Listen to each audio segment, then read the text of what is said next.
Hey everyone, welcome to my channel. तो यहाँ पे लाए हैं आपके लिए पाठ्य योजना नंबर 19। विषय है विज्ञान, प्रकरण है घर्षण बल। सामान्य उद्देश्य पूर्ववत रहेंगे, विशिष्ट उद्देश्य में ज्ञानात्मक में लिखेंगे छात्राएं घर्षण बल की जानकारी प्राप्त कर सकेंगी। बोधात्मक में लिखेंगे छात्राएं घर्षण बल की व्याख्या कर सकेंगी। प्रयोगात्मक में लिखेंगे छात्राएं घर्षण बल का दैनिक जीवन में महत्व समझ सकेंगी। कौशलात्मक में लिखेंगे छात्राएं घर्षण बल की जानकारी दैनिक जीवन में प्रयोग कर सकेंगी। रुचात्मक में लिखेंगे छात्राएं घर्षण बल के अध्ययन में रुचि ले सकेंगी। सहायक सामग्री यहाँ पे कक्षा प्रयोगी सामग्री है। पूर्व ज्ञान में छात्राओं को बल के संबंध में सामान्य जानकारी है। पाठ संगठन, पाठन प्रविधि।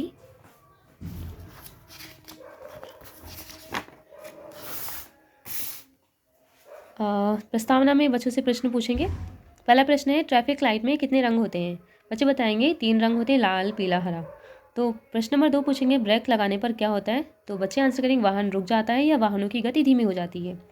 प्रश्न नंबर 3 है, ब्रेक लगाने पर वाहन धीमे क्यों हो जाते हैं? बच्चों के लिए समस्यात्मक प्रश्नों का बच्चे शांत रहेंगे, आंसर नहीं करेंगे। उद्देश्य कथन में हम इस समस्यात्मक प्रश्न का आंसर करेंगे। जैसे कि हम बच्चों से कहेंगे, मतलब बताएंगे, ब्रेक लगाने पर वाहन घर्षण बल के कारण धीमे हो जाते हैं। तो आज हम घर्षण बल के बारे में विस्तृत अध्ययन करेंगे। फिर प्रस्तुतिकरण लिखेंगे। यहाँ पे एक टेबल बना लेंगे, क्रम संख्या, शिक्षण बिंदु, छात्र क्रियाएं, छात्र क्रियाएं, शिक्षण विधि।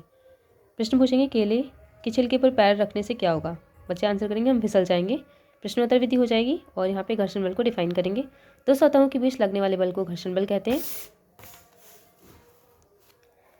यदि हम बाईं दिशा में बल लगाते हैं तो घर्षण बल सदैव दाईं दिशा में कार्य करता है। यदि हम दाईं दिशा में बल लगाते हैं तो घर्षण बल सदैव बाईं दिशा में कार्य करता है।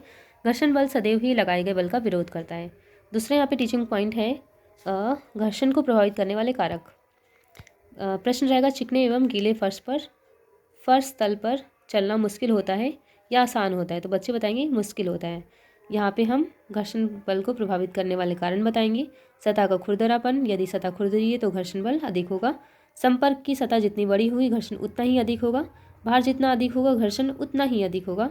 सतह का कोण जितना अधिक होगा घर्षण भी उतना ही अधिक होगा। फिर यहाँ पे आता है घर्षण के प्रकार।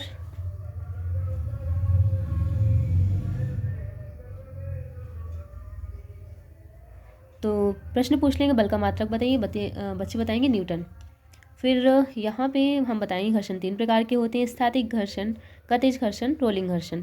स्थैतिक घर्षण को डिफाइन करेंगे, किसी वस्तु को विराम की अवस्था से गति की अवस्था में लाने के लिए जो कम से कम बल लगाया जाता है उसे स्थैतिक घर्षण कहते हैं।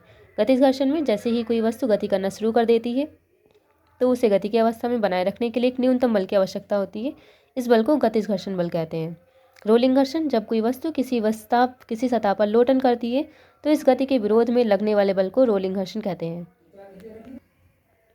बहुत प्रश्न आ जाएंगे। घर्षण बल से आप क्या समझते हैं? घर्षण बल को प्रभावित करने वाले कारक बताइए। घर्षण कितने प्रकार के होते हैं और रोलिंग घर्षण क्या है? सैमपट सारांश हमारा इन्हीं प्रश्नों से बनेगा।